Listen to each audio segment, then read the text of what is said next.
Good morning, good morning, good morning. My name is Adelina, and I am coming to you in this free webinar to talk about the Pride movement and spirituality. And so thank you guys for being here with me. I appreciate your presence, and I do believe that this is a topic that is huge in our society right now. There's a lot of controversy around it, and there's a lot of confusion. I think it's impacted our younger generation greatly, and parents are struggling with understanding what's going on, how to deal with it, and accepting or not accepting, really just knowing how to deal with it, right?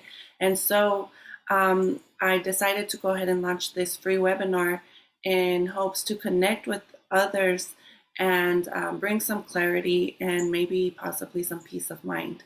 Because I do believe that for whatever reason, God has chosen me to see a bigger picture in things. And when it came to this, I prayed over it, meditated over it, and I was able to gather some insights and, like I said, see a bigger picture with this topic, with this movement. And so here you have the Pride movement and spirituality with your host, Miss LinaLynn. Thank you for being with me. It's kind of early, so salute. Here's your first sip of coffee.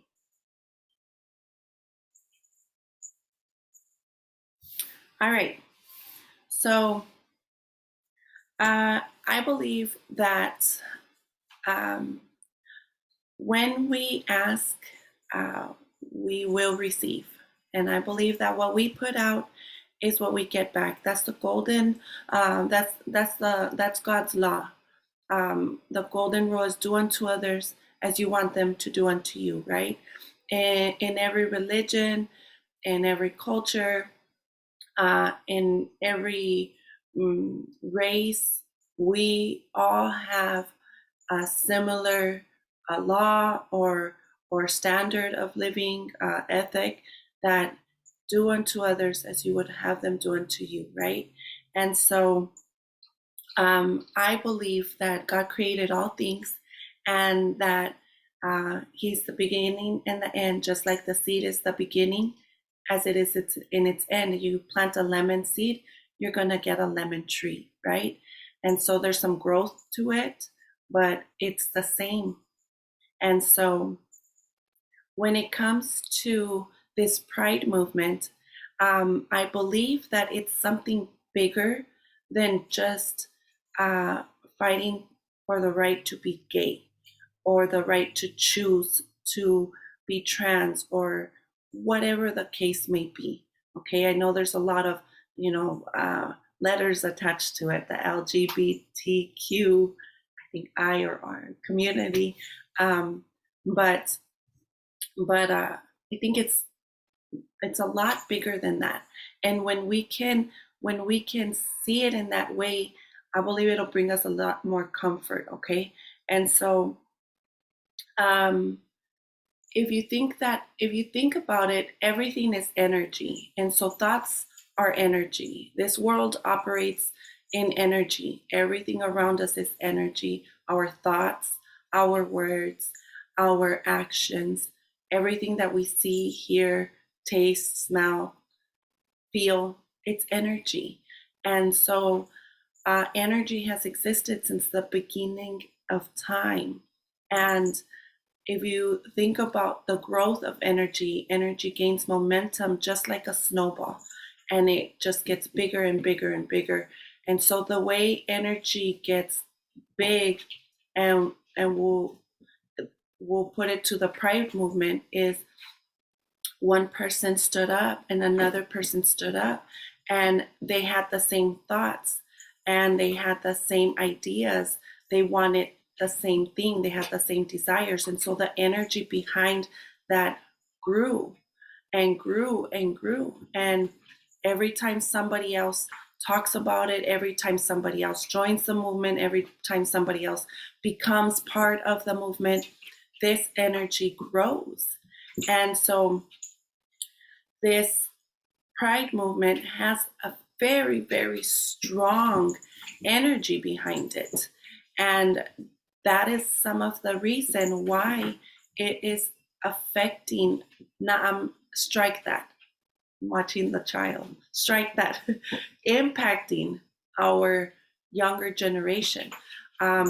This webinar was brought to you because of the simple fact that one, it's this topic is in home, okay, and second, I had a conversation with my husband, and he was telling me about a conversation he had with a coworker, and mind you, he said this person is in fact gay, and so his perspective of it kind of sparked a different perspective in my husband regarding it. And what was said was this person does not like this pride movement that's going on because of how it's impacted the younger generation. He says affected, right? And that he doesn't believe it's right. How can a child know or feel that they're gay or that they don't want to be the gender that they are? And so when he and I were discussing that, I felt it very strongly to share with people the download, if you would, that God gives me to see that bigger picture. And it's why this webinar is brought to you today. And so, again, going back to energy and God's law, this is energy, right? But you got to understand something about energy. It's not in the label, okay? It's not in the label of energy. In other words, it's not about the pride community. This energy is not about pride. This energy lies in something far greater. This energy is in freedom. Okay, and that is why I say this energy goes back and has gained momentum since the beginning of time. Because as far back as we can remember, there have been movements that are founded in the fight for freedom. People are seeking to be free. We human beings are seeking to be free from these labels that we have attached to ourselves. We attach labels of white, black, Mexican, Chinese, rich, poor, all these different labels, woman, man. And there are so many movements behind these labels. Women fighting for women's rights,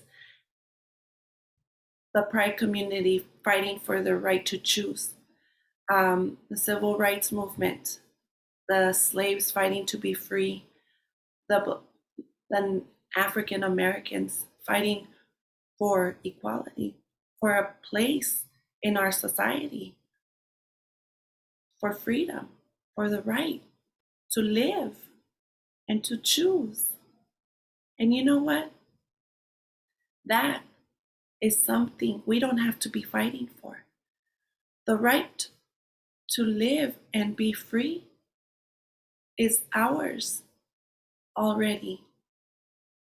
God gave us a beautiful world to come and live in, and man has created separation from one another. He has divided us as a people, and we have fought in many wars and in many movements for the right to be free. I seen a movie recently, and it's called The Butler, and it stars Oprah Winfrey and Whitaker. I forgot his first name.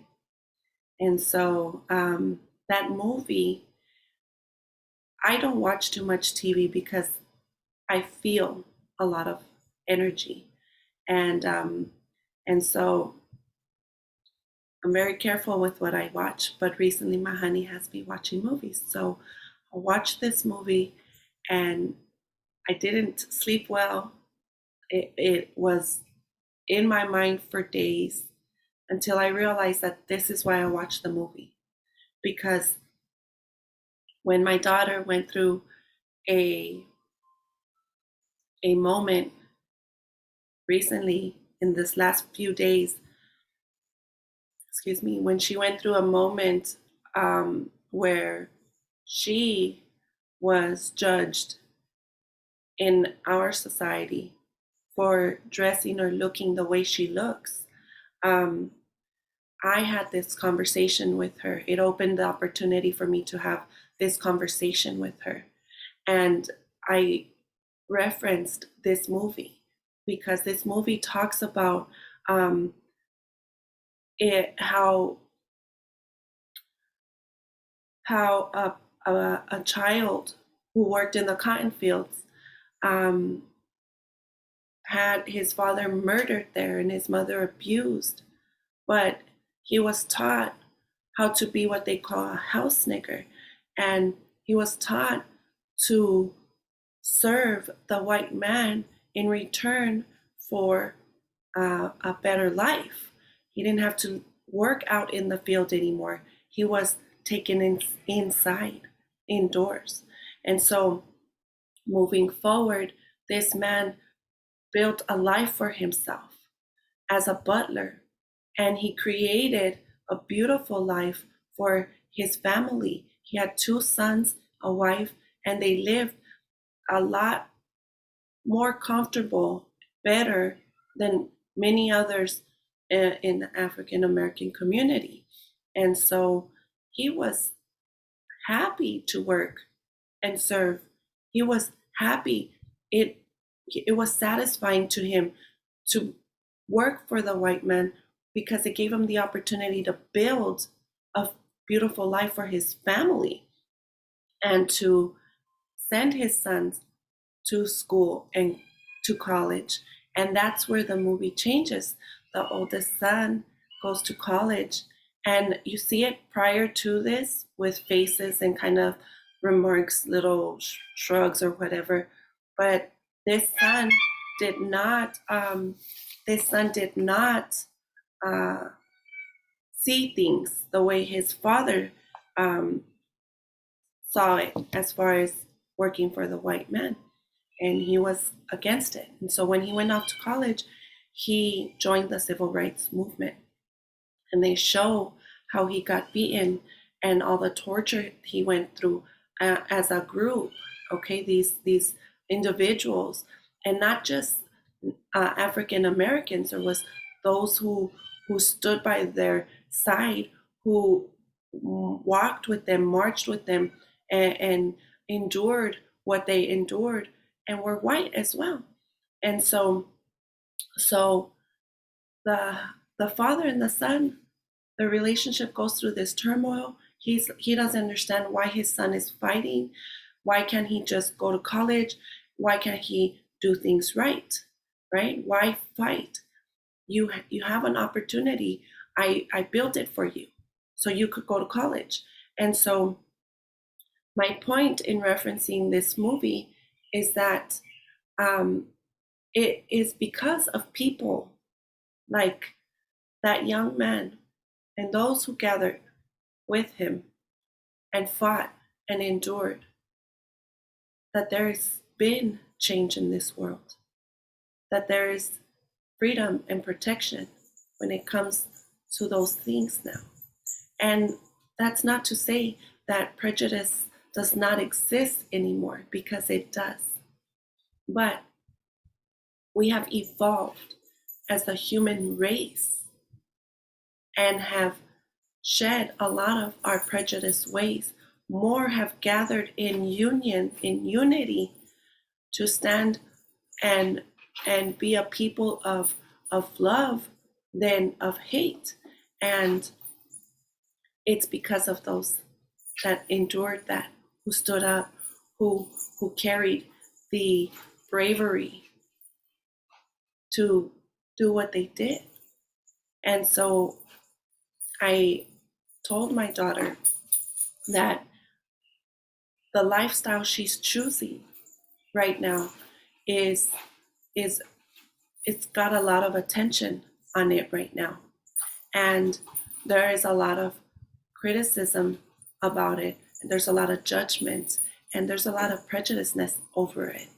And I let her know, you don't have to be one of those people who stand up for this movement and take all of that prejudiceness, all that torture, all that hatred, if you don't want to. But you got to know that it's out there, and that you might catch a little bit of it, and you have to learn to be of thick skin and handle it, because people don't like different. And so it's a beautiful thing to know that there's others who stand up and fight for freedom, for the right to live and be happy. And it's sad to know that we're still fighting for this freedom. I really believe that this freedom has grown this energy has grown so much, and it has affected our younger the little ones. You see it in the news and in the tabloids, how some of these famous parents have allowed their children to be free and express themselves, to choose to dress a certain way, to say they are not this but that. And they get judged for it, they get criticized and condemned for it. And I really believe that, again, this is an energy that has momentum from the beginning of time, and it's all about evolving into a place where us as a human race can do away with the labels of male and female, of skin colors, of ethnicities and races, and just treat each other with the same respect as anybody else. And so I think it takes a pure heart to feel this energy without fear and without second guessing it, if you would. And so these children come carrying this energy, and they are fearless and bold, and they know it doesn't matter if I'm a male or female. It doesn't matter if I'm black or white. It doesn't matter if I was born wherever I was born. I deserve the right to be free, to live and be happy, to embrace opportunities and grow and learn and create a beautiful life. And that is why these littles have come into this world and stated, I'm not this, I'm not that. It's not about being gay. It's not about anything other than the fact that we've been fighting for this from the beginning of time, to be free. And that is what this energy and movement is about. Not just this movement, the civil rights movement, the all these marches, all of these things, all of these different topics. The natives have fought for their land so that they can be free, land that was took from them. There's so many. I mean, even the hippies fight to be hippies. We have people fighting for the right for healthcare. We have people fighting for the right to smoke weed. You have the wheat movement. You have the let me be rich movement. Let me vote for Trump and let that be okay. Like everybody's fighting just for freedom, and there's way too many people still rooted in prejudiceness.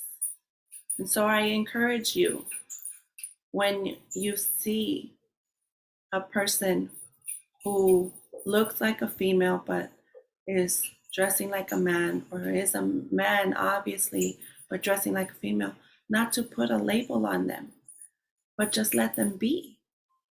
Let them be. Who are we to fight against freedom? Who are we to fight against the right to live, to love and be loved, to build a beautiful life? We want the same thing.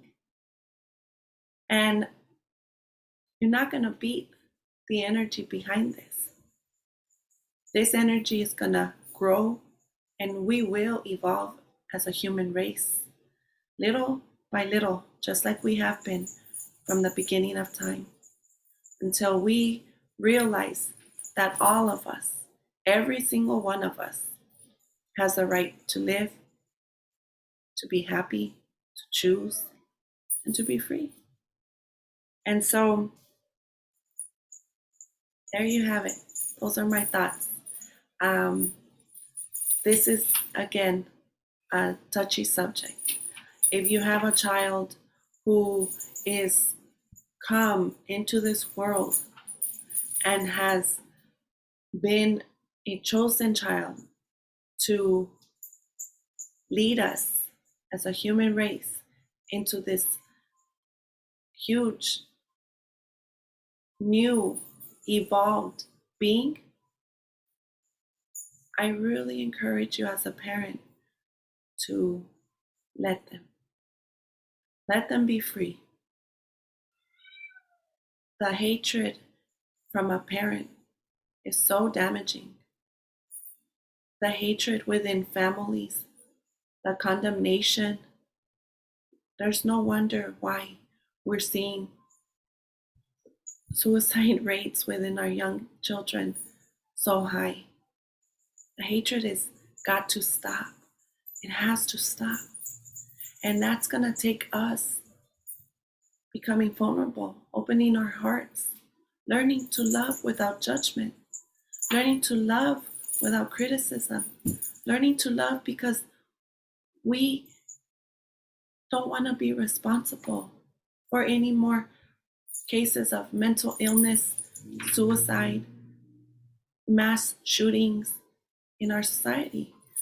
We all want to build a beautiful life for our children. This world, this earth, it doesn't belong to us. It belongs to our children and their children. And we are creating the pathways for them. And it is our duty as parents to love our children, to stand up for them, and to feed them nothing but love and feed their souls so that they can be brave and that they can stand up and do great things in this world. If you have a child who is struggling with this, if you are a parent who is struggling with this, and you want to connect with me on a one-on-one, please feel free to message me on any of the social media platforms. I'm on Facebook, Instagram, YouTube, and I hope that us as a older generation, as the parents, would unite in love and learn to become the pillars for our children and build a future, secure a future where our beautiful children can live in a free world. Again, I thank you for being with me. This has been the Pride Movement and Spirituality. I encourage everybody to not judge, but love. And as always, I send all of you peace and love. Ciao.